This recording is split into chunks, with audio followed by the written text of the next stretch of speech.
Hello, and welcome back to TBWP 21.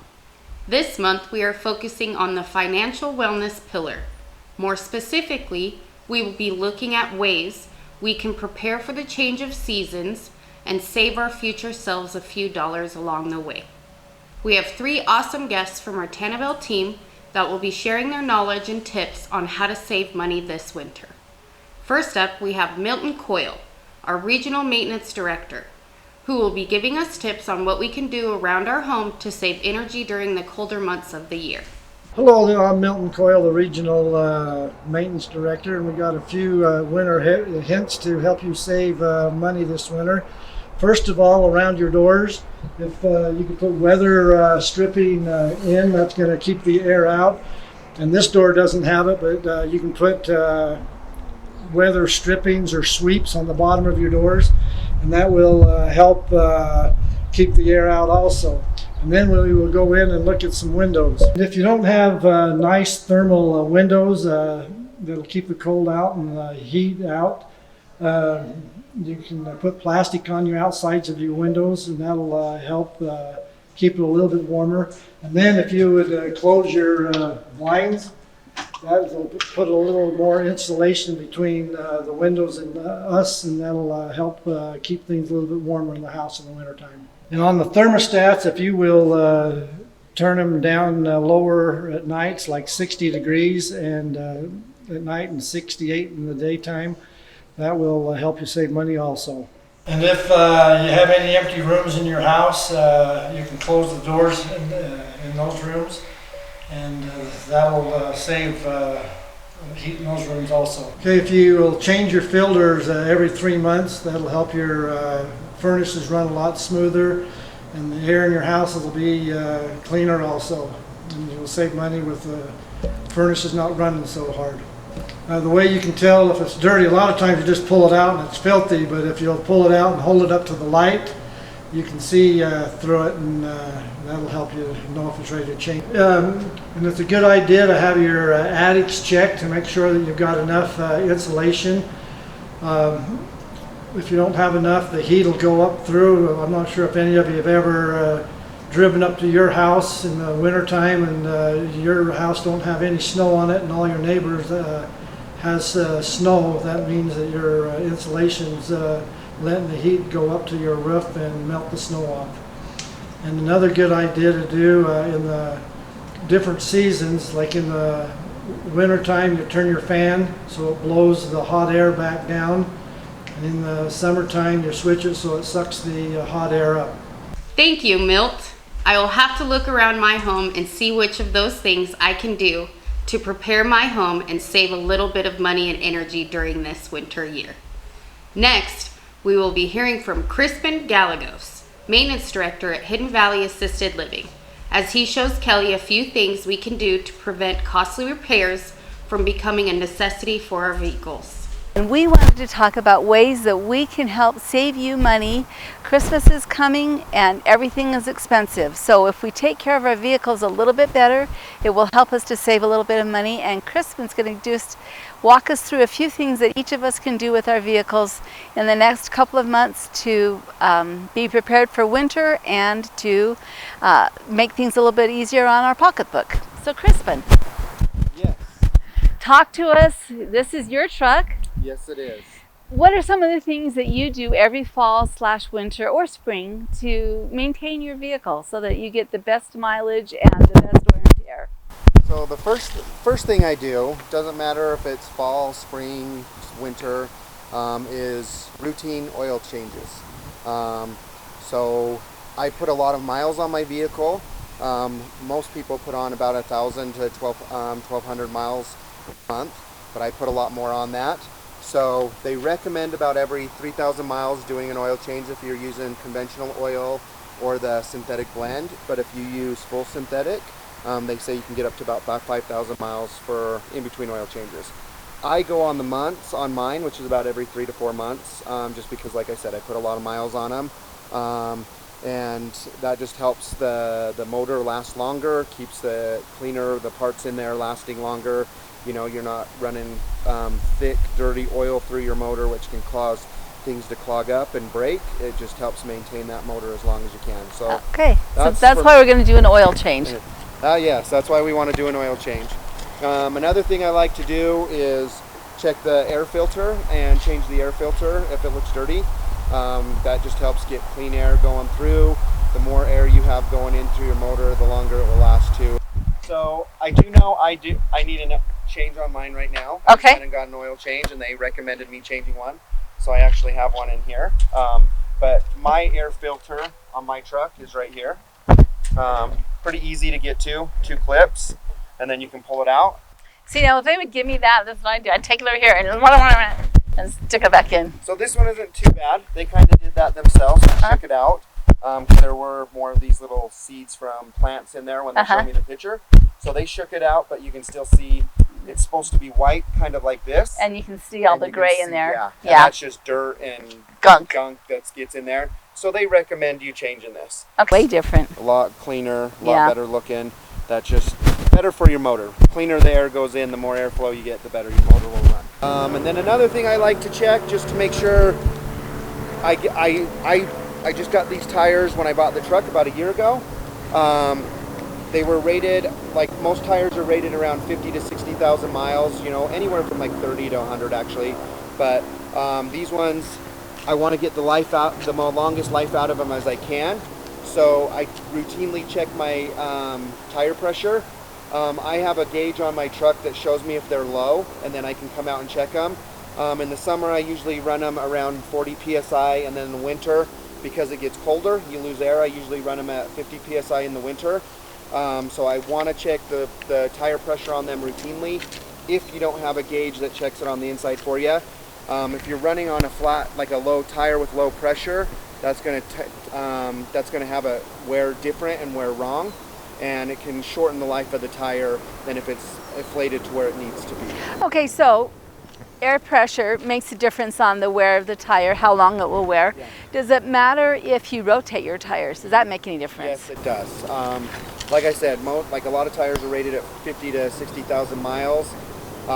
If I'm constantly using my truck, you know, for construction, or I have a lot of weight in the back, that's going to be putting a lot of weight on the tires, and it's going to cause the rubber to wear off faster. And if I just keep them back there that full life, it's going to shorten that tire from like a 50,000, 60,000, maybe to 20,000. So it's good to rotate them. If you take them in, they'll rotate them for you, and that way it'll keep the wear on them, the wear on the tires going down at the same time, so they're pretty even, which will make it for a more comfortable ride on you, and you're not going to be bumping all over when you're driving, but then you'll get the longest life out of your tires. So then we talked about rotating the tires. What about alignment? Does that make any difference? Yes. So if your car is perfectly aligned, those tires are going to wear perfectly, you know, and then you rotate them, and the back ones, when you move in front, they're going to wear the same. If it's not aligned, they're going to wear different. Or if your tires are even offset a little bit, if your tires, you know, face out a little bit or face in a little bit, and you don't get that fixed, that's going to cause the tire to wear different. The life of the tire is not going to be very long. Most of the time, if you don't get aligned or they're not wearing properly, then the warranty of the tire goes out. But so you lose that warranty, but then you also lose the tire. And instead of getting like 3 to 5 years, I might only get one. So that $600 to $1,000, you know, instead of having to pay it again in 3 years, I'm having to pay it like every year. Yeah. So that makes a huge difference. It really, you save a lot of money by just rotating your tires, checking the pressure in them, and making sure your alignment, you know, when you get those new tires, when you take it into like Big O's tires or, you know, discount tires, asking them to do an alignment, making sure you get that alignment done, and then that way you're going to get the longest life out of your tires and save money in the long run. Does it matter if we wash them? Does it matter if we're driving a dirty bug? It's not going to save money, but like with bugs all over, it's not going to save you money as far as like gas mileage and stuff. But like in Utah, especially during the winter year, they'll plow the roads, a lot of salt on the roads to keep everybody safe.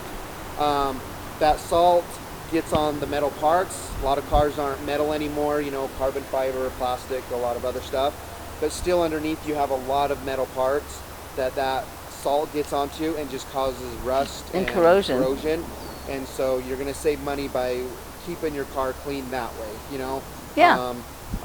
Just helps wash all that salt away, you know, and keeps it, you know, so that it doesn't rust as fast, and keeps Operating. those cars operating the way they should. Awesome. Anything else that you think we need to know? I don't know. I mean, I know, you know, like when you go in to get the new wiper blades or go in to get the oil change, you know, like it is a lot of money, or it is some money at the time, you know, but if you routinely do it, your car lasts a lot longer. It's going to ride a lot nicer, and And a lot fewer repairs. Yeah, a lot fewer repairs. It's going to be safer, you know, for the long haul. Okay.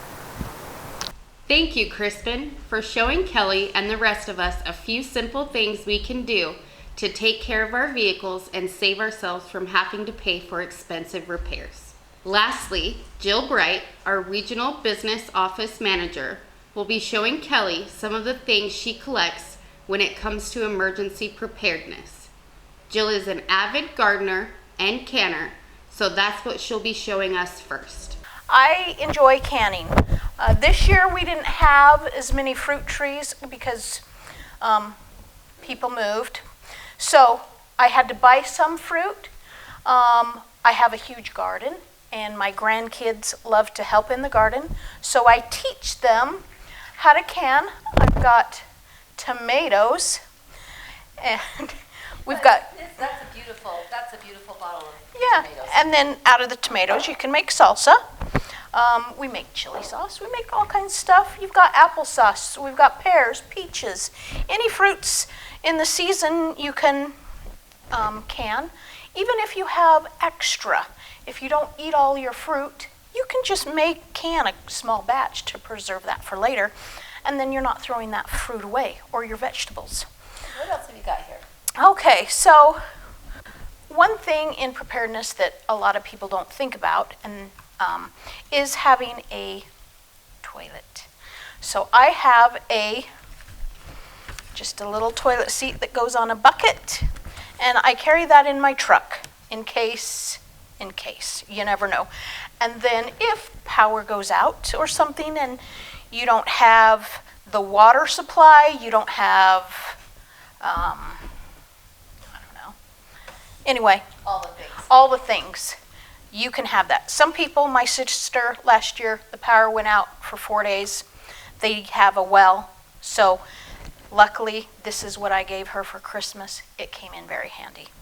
So I carry that. Water. We all need water. You need at least a gallon a day. So, and that's just kind of bare minimum. And you have this in your truck too. I have this in my truck, yes.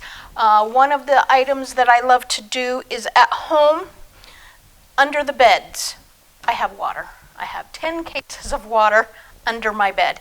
We try and use every little area that's, yep, store stuff. Yep, even to store stuff in barrels and then put a beautiful tablecloth or something over it. Then you can use it for a nightstand or something, but then you can use it for storage.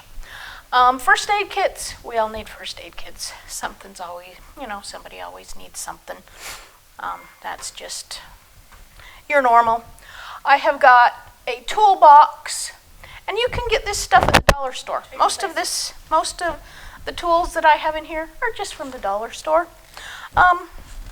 Just every once in a while, you need a screwdriver, a hammer. I love zip ties.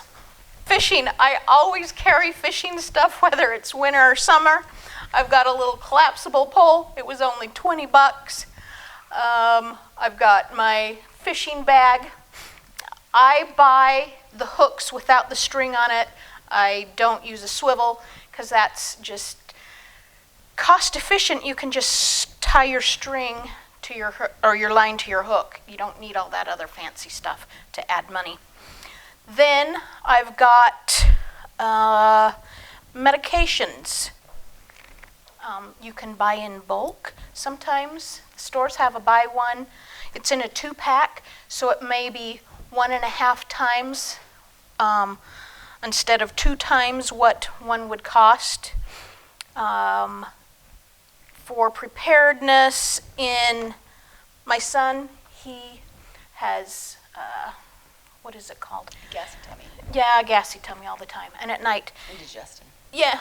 So we have Tums in our travel bags, in our camp trailers, because he's always got to have that, and it's miserable without it. Some of the canned items. Sure. So our canned items, there's case lot sales throughout the years, or throughout the year, that you can go buy items. You can ask a friend if you don't need a whole case. Ask a friend, ask a family member if they want to go in with you on a case. Or if just starting off, you don't have to do everything at once. Just buy one. If you buy one can, buy 2 cans. I always have seasonings. Your main are your salt and pepper, but I like taco seasoning, Johnny seasonings, plus there's many others. Because if you've got your food that you're getting out of your garden or whatnot, or in our pandemic that we had, a lot of these items weren't available to tasty up your food. So they're nice to cook with, good for your food storage. This is my to-go bag. I leave it in my truck.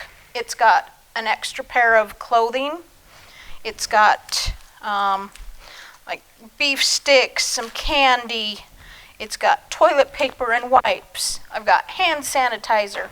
I've got my medicine that I take every day. So I've got chapstick, some Kleenexes, just some little items that I've found that if I have to go in a hurry, I already have it in my vehicle. I just go. I don't even have to worry about it. Back here, I have got freeze-dried food. So here's some rolled oats. I've got, what are those? The vegetables. I buy fruit. This is just for storage. I do watch for these to go on sale. For me, being prepared is fun. Thank you, Jill, for showing us all a handful of things that we can do to start a stockpile for emergency preparedness. We really can see the joy that you find in your journey as you share your passion for emergency preparedness. Now, we want to encourage each of our TanaBell team members to take a few moments to create a list of tasks and ideas that will help to prepare you and your loved ones for the winter months and prevent unwanted costly bills from hitting your wallets in the future. We also would like to remind you to take the Talent LMS quiz associated with this video to earn your wellness prize. We hope you all have a great October.